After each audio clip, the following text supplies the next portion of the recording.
Yeah, I think that was the most physically defeated I've ever felt after a football game in my entire career here.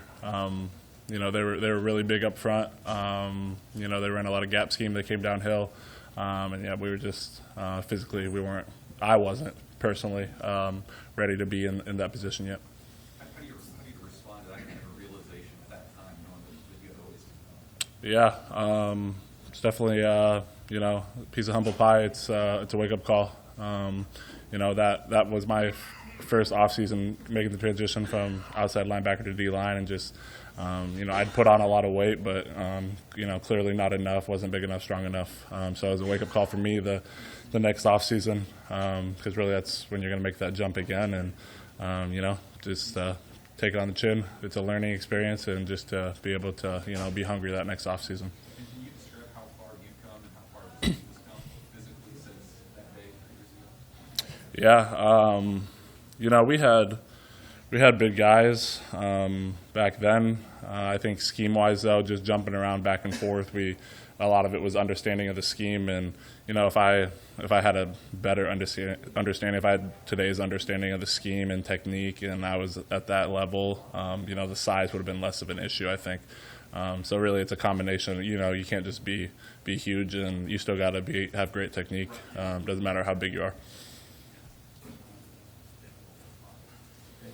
You guys have obviously dealt with the setbacks really well to keep going the way you did and play like you did Saturday. Is there a challenge then, even when dealing with when you're kind of up or positive, or everyone's patting you on the back? Is that a different sort of challenge? Yeah, for sure. I don't know what the longest strung together win streak we've had here in my tenure is, but it's not very many. And so that's clearly something we're focused on. A year ago, that was a problem for us. And so, just having the same focus, the same intensity, same everything, same prep going into the next game after a win, super important. Was today, I guess, were you encouraged by today, or what did you see today out there? Yeah, practice. Yeah. Yeah, for sure. It's a pretty big mental day Monday. Obviously, guys still banged up and whatnot from the game.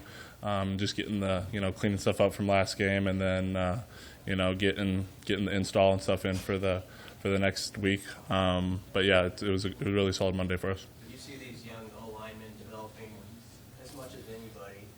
Could you speak to Nuri and Teddy, sort of how you have seen them grow, and were you surprised that they had their success they did, or not at all? Yeah, Nuri for sure. He's been fighting. I mean, he's been, I guess, more consistent and level than Teddy, just because Teddy was young and he's still young and he's still learning.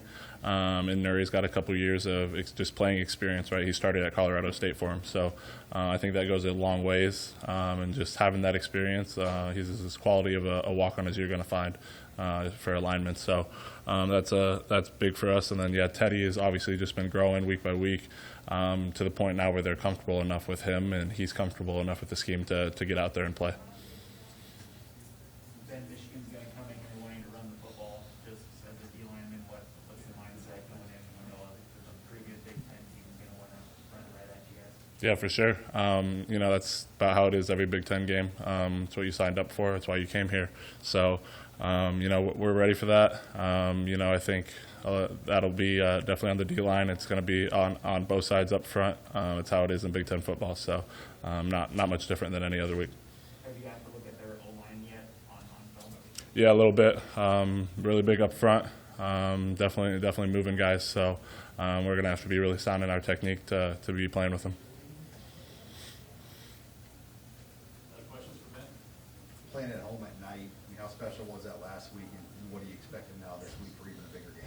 Yeah, it's good. We haven't had many of those in my tenure here, and the lead up to the game isn't necessarily fun waiting all day, but it's definitely worth it once you get to the game and the environment. It's obviously different. Anyone can feel that and experience that. It's different than a morning game. It's different than an afternoon game. So. Just looking forward to it. Looking forward to a big-time matchup. That's why we come here to play a ranked opponent like this. And building off of that, how much fun was Saturday? It just felt a little bit different. I'm sure you probably agree with that. Yeah, for sure. just having success both sides of the ball early. That was a key, obviously, to kind of getting off to a hot start, and seeing the offense succeed, seeing your teammates succeed.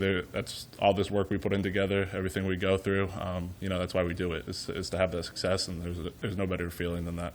Is this as good as the second level guys, the backers outside and inside have been playing since you've been here or up there? Outside, inside backers, you're saying? Yeah. Yeah, I think so. Trying to think who we've had at those positions. I think outside for sure. That's been a lot of the same guys, right? Those guys have been playing for a while here now. Caleb and Garrett. So that was something that just needed to be worked on. They were young, and that's tough. And they were kind of thrown into a position early, and they're playing at an elite level right now. And so that's awesome to see. I think we've had some solid inside backers. Over the past couple of years too. So I'm not going to say it's the best we've ever had, but those guys have also were a part of that too. Reimer's been playing for a couple of years. Nick has been playing for a couple of years now. So they're doing a really solid job. Obviously, those two guys leading the Big Ten in tackles, or at least close to it. So they're making our jobs easy up front.